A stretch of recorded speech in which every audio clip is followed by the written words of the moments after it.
You know, every year we have 5, 6, 7 of these really weird days that see just a little bit of everything. Had clouds, showers, wind, cool temperatures early on. Then we broke into sunshine and it allowed us to warm up very, very nicely. When all is said and done, we made it to the upper 60s to lower 70s. Obviously warmer where we were first to break out in sunshine. We're looking at you, Sterling Rock Falls.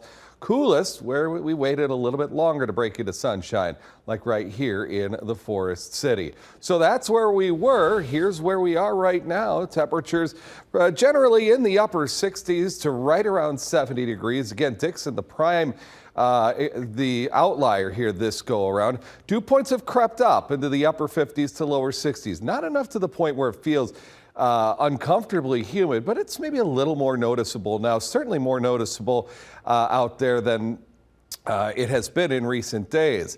Now, the winds have been starting to organize out of the south. That's one of the main reasons we have warmed up as much as we have, and that's also why it does feel a tad bit on the muggy side. But we are going to see things changing as we move forward as the winds shift back off of Lake Michigan for a time later on this evening. Kind of an ominous looking picture as we look at our river cam. In other spots, though, the picture looks quite a bit more benign here, depending on where you are. Regardless of where you are, you'll notice one thing tonight. It's going to get darker even earlier. The sunset is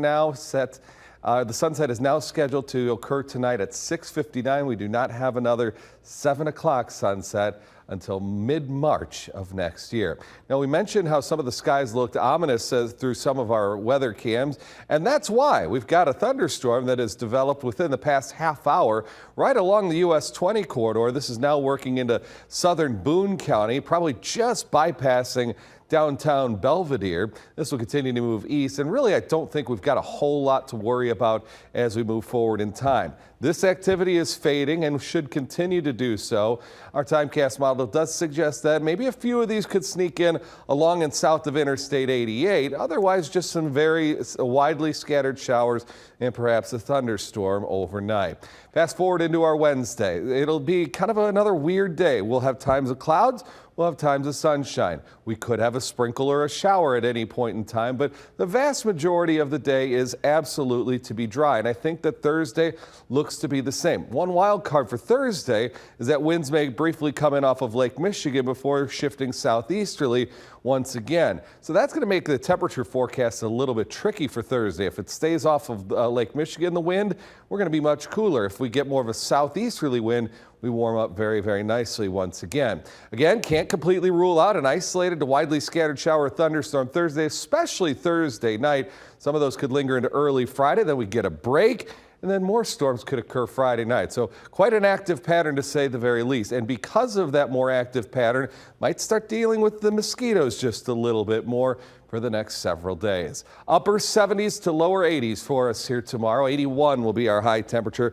And you'll notice that we have a rain chance in every single one of the next 7 days. You'll also notice temperatures look to be extremely consistent.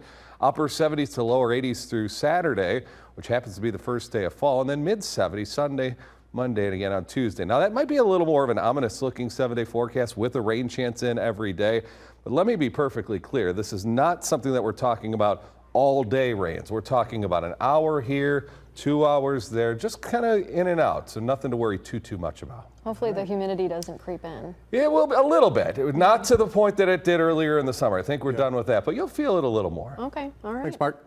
Coming up in sports as we hit the halfway point in the high school football season, a new state line team is starting their playoff run this Friday. We'll explain after the break. But first, one Rockford nonprofit unveils its vision for expansion, all part of a mission to benefit the community. We'll break down the changes to come right after this.